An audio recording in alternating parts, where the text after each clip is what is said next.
Morning. Our time. We got to Matsumoto Castle yesterday. Say hi, Pete. Matsumoto yesterday, which is home to Matsumoto Castle. We took our third Shinkansen, which was really fun because we discovered that they bank the tracks for certain turns. It was kind of weird. The buildings kept going one way, but the view kind of tilted. It was a wide view Shinkansen, which meant that it had really huge windows down the sides of it. And we got to see the architecture change from like more big city, what you're used to seeing in America, to older style, multi-story, clay roof tiled Japanese houses, some of them with fences and gardens and everything around them. It was really pretty. Still is really pretty because there's a lot of that going on still here. Matsumoto Castle was hugely impressive.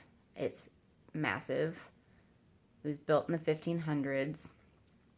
And the floors, if you're wearing socks, are deadly. If you decide to go to Matsumoto Castle, don't wear socks. They're super slick, polished wood floors. They used to have tatami mats on them, but with all the people tromping through now, that they don't have them on there because trying to take care of tatami that thousands of people walk on a day is just not a thing. It would kill the tatami and be very expensive. There are staircases going up all the different floors that range from, what do the signs say, 55 to 61 degrees? Yeah. So they're basically ladders. And if you're short, you basically have to climb them like ladders because you can't, it's difficult to step up them. And a couple of spots, my knees had to get higher than my hips to get up to the next step. It was really fun. Especially when you're carrying a camera and your shoes, because they give you a plastic bag to put your shoes in and you carry them around the entire place.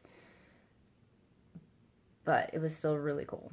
They had a gun museum on the first couple floors. And what was the biggest bullet that they had? They had a 33 millimeter bullet. Like that? Yeah. That big. Inch and a quarter-ish. Inch and a quarter. There you go. Yeah, that they shot at people. That's a big ball of lead. We also got to see some interesting stuff like old Go board, a roofing tile that had construction instructions on it. It was in Japanese, so it was a lot prettier than our job instructions are. There was a book on guns that was pretty interesting. Some history on a shogun battle that included the Dutch and the French, was it? The Dutch and the French in that one battle, or the Dutch and who else? I don't recall. Yeah. But there were multi-Europeans taking sides with the multiple Japanese factions. There is a replica. No, what's the word I'm looking for? Effigy? Yes, an effigy of a goddess that supposedly came down to one of the shogun and told him if she was enshrined in the castle with 500 grams of rice, she would protect the castle. And that's the theory as to why the castle's still standing. What is it? Over 500 years later? It's just so pretty in there. There's so much stuff.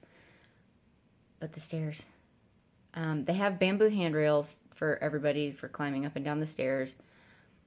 But there's one, I posted a photo of it.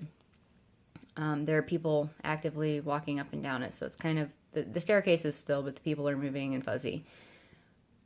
That's the one that's 61 degrees. and it's bi-directional. So you have the left-hand side going up and the right-hand side is people coming down as you look at it. And you just have to like go for it. And there's a low spot where you have to be careful not to hit your head if you're taller than me. And this really nice lady on my way down, she warned me. She was like, "Watch your head, watch your head," in Japanese. But that was very sweet. But I was short enough that I didn't have to worry about it. We wandered around a little bit. There was a cute little omiyage store that we checked out. We went to our first shabu shabu place. The menu was entirely in Japanese. And I keep saying that I need to work on my katakana. I really, really do. I'm much better with hiragana than I am with katakana. But if I could read katakana better, I could make out stuff like, "Oh, your dinner includes dessert," which we tried to leave the restaurant without eating last night. So that, yeah, we, Pete said it could have been less awkward, but we got through it with minimum awkwardness. But it was really good. So shabu shabu started in Osaka. Is that what it said? I don't remember reading where it started. It was in the shabu shabu instructions we Googled. Okay. Okay. Well, we think it may have started in Osaka. Basically what happens is they bring a burner to your table and a metal pan with like seasonings and fluid and stuff in it. And they bring that up to a boil. And then they bring you stuff to like dump in it and cook. Mushrooms, cabbage, bean thread noodles. What else was on the plate? You dumped all the first plate in there, so I don't remember what was on there. Variety of onions and scallions and mushrooms and typical green. Okay. And then super thin meat. First you cook all the vegetables and everything, and then while you're boiling the vegetables, they bring out these rolls of super thin sliced meat, like maybe cardstock thickness, thin sliced meat, and it's raw and frozen. And it kind of defrosts a little bit while you're waiting for your vegetables to cook, and you pull all your vegetables out, and then you drop the meat in there and you swirl it around a little bit, and it cooks in like 30-45 seconds. And Pete was like, "Oh, this fishing makes sense because you just touched your chopsticks to raw meat and you don't want to eat off of raw meat chopsticks, so you're sanitizing your chopsticks while you're swirling the meat around and cooking the meat at the same time." It was really good. We had some kind of beef and some kind of pork. I am not literate at reading Japanese at all. I feel bad. Then there was the tofu and gyoza course. I pretty much had all the tofu. Pete had all the gyoza. I can't eat it. He said it was really good, and he was sorry that I couldn't have any because it was so good. Then we had ice cream, vanilla ice cream for dessert. I was kind of sad because Yudanaka had apple flavored ice cream. And the Nagano region of the prefecture apparently is the apple growing section of Japan. There are apple trees all over the place. And they shape them so that they're like these, instead of growing straight up, they kind of like go up a certain amount and then they kind of like spread out and do like creepy tree things. And then droop, and they have their supports holding up the trees. They're tied to each other so that they grow the right way. There's a lot of thought and effort put into how these trees are maintained.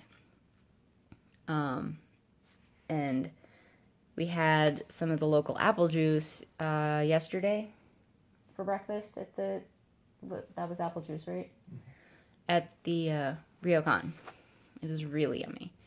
And I was hoping to get some maybe apple flavored ice cream for dessert at the shabu shabu place, but that didn't happen. It was still good.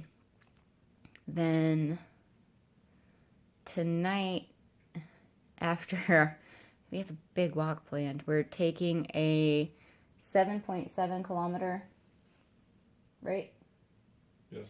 7.7 kilometer walk down a portion of the ancient highway that is still maintained with no electricity poles, no telephone lines, no nothing, old style. To, just see traditional Japan as it would have been before, electricity came along. We're really looking forward to it. It's gonna be a lot of walking, and we keep saying we're gonna walk less today, and it keeps not happening really. So we're doing that, and then tonight we're gonna go back around Matsumoto Castle because they light up the castle and all the sakura trees around the property, and it's really pretty. And I took some photos last night on our walk home from the restaurant of a couple of trees that were just like super full of blossoms. I can't, like, it's just so pretty. I am very happy that my birthday happens during sakura season. So I will probably be posting again today, our time. But we need to get ready to get to our Shinkansen so we can head out to that glorious walk. Have a nice day. Bye.